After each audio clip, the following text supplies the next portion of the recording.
तर नमस्कार रामराम मंडळी, कशा आहात तुम्ही सगळे? स्वागत आहे तुमचं माझ्या अजून एका नवीन ब्लॉगमध्ये।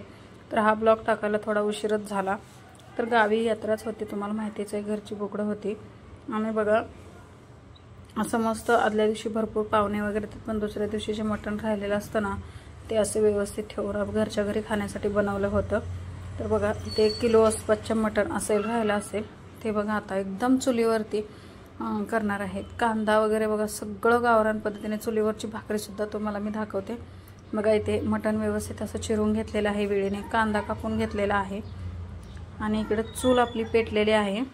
आता मस्त बघा एवढंच सुपर हिट बनवणार आहेत ना, आणि खूप खूप छान लागतं। अगदी मसाले सुद्धा ना जास्त असे इकडच्या सारखे आपल्याला वापरायची गरज नाही। हा टोप काळा होऊ नये म्हणून त्याला माती लावलेली आहे। एकदम असं गावरान पद्धतीचं मटण आपण आज बनवणार आहोत। तर बघा आता घरी थोडीशी माणसं जास्त असल्यामुळं मोठा स्टोप असतो नेहमीप्रमाणे।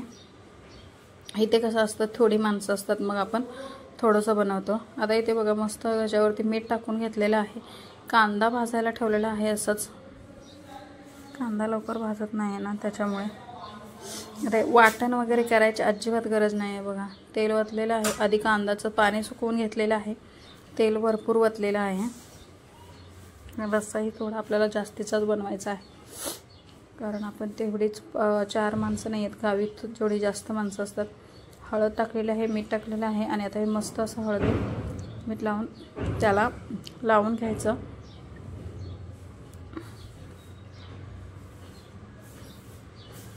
बघू शकता तुम्ही, खोबरं घातलेलं आहे। अगदी कमी मसाला लागणार आहे, आपण जास्त मसाला सुद्धा वापरणार नाही आहोत, तरी सुद्धा खूप छान भन्नाट भाजी होणार आहे। ही भाजी चुलीवरची ना लय म्हणजे लय छान लागते। आता बघा इथे मस्त मटण हलवून मिक्स करून घ्यायचं आहे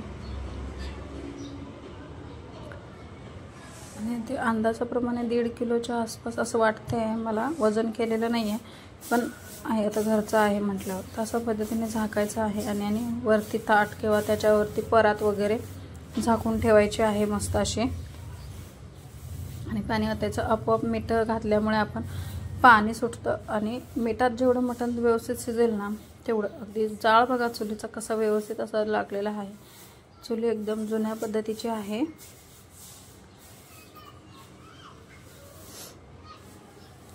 आता मटण शिजण्यासाठी ना थोडासा वेळ लागतो, कारण लगेच मटण शिजत नाही आहे। जर आपण कुकरला लावतो मग 4-5 शिट्ट्या होतात, मग लगेच मटण शिजतं। पण हे जे मटण शिजवून खाण्याची मजा आहे ना ती कुकरच्या मटणमध्ये अजिबात नाही आहे। तर आपण मुंबईला वगैरे इकडे तिकडे बाहेर वगैरे आपण कुकरला मटण लावतो, आम्ही सुद्धा गावी सुद्धा लावतो। पण आता आज ना असं बनवून खाण्याचं लय भारी असं मजा येते आणि एवढं चविष्ट भाजी होते ना, खूपच छान भाजी होते। बघू शकता आपण वरती जे पाणी ओतलेलं होतं ना ते आपण पाण्यात त्याच्यावर इथे शिजू द्यायचं आहे थोडंसं। लगेच जास्त पाणी किती तुम्हाला नंतर पाणी वाढवायचं आहे, लगेच पाणी वाढवायचं नाही।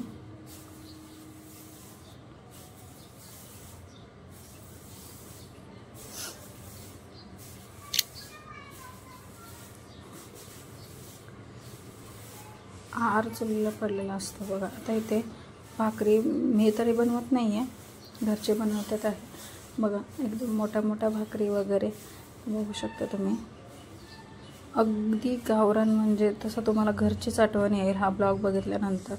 मस्त अशी भाकरी, 2 भाकरी खाल्ल्या की माणूस उठला पाहिजे अशा पद्धतीच्या ह्या भाकरी आहेत। आपण नाजूक भाकरी वगैरे गावाला अजिबात चालत नाही आहे, जास्त भाकरी वगैरे लागत असतात, त्याच्यामुळे इकडे बघू शकता भाकरी भाजलेली आहे।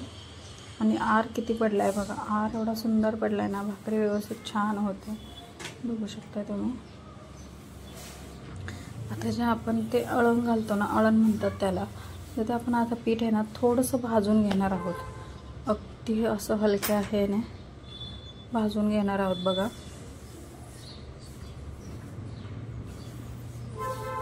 खाली जळायला दिसलं तरी वरच्या आपण घालणार आहे। बघा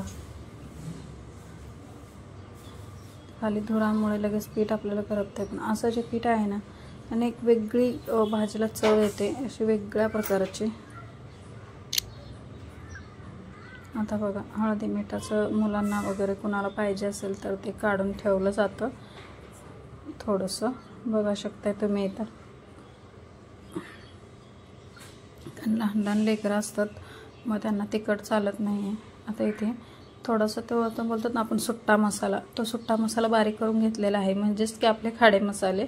आणि इथे लाल तिखट घेतलेलं आहे आणि ते मगाशी आपण भाजून घेतलेलं पीठ. तर मटण शिजलेलं आहे त्याच्यामुळे त्याचं जाळ कमी केलेलं आहे. त्याच्यात तेल टाकायचं आहे. नंतर तेल टाकल्यामुळे काय होईल की त्या पिठाचं वगैरे एकदम असं व्यवस्थित होईल आणि ते मिक्स करून घ्या. त्याचं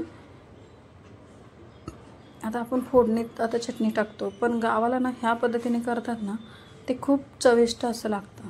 हाताने गरम असल्यामुळे चमच्याने थोडंसं थंड झाल्यावर हाताने सुद्धा तुम्ही मॅश करू शकता.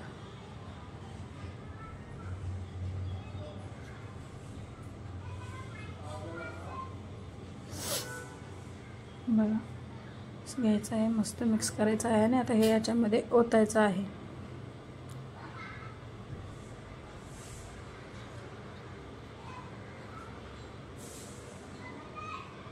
बघा याला कट तर एवढा भन्नाट येणार आहे ना, तुम्ही बघू शकता पुढे व्हिडिओमध्ये.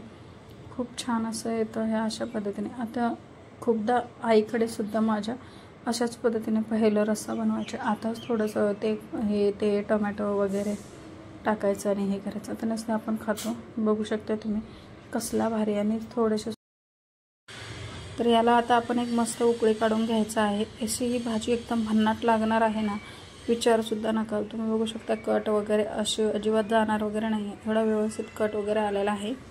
असंच गावरान पद्धतीने केलेलं आहे तरीसुद्धा एकदम अशी भन्नाट अशी याला उकळी काढून घ्यायची आहे.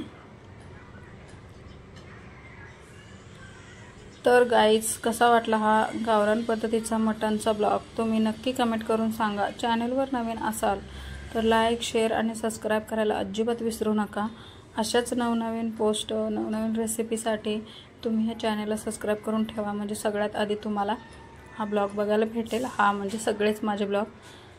तर भेटूया अशाच एका नवीन ब्लॉगमध्ये. तोपर्यंत बाय बाय.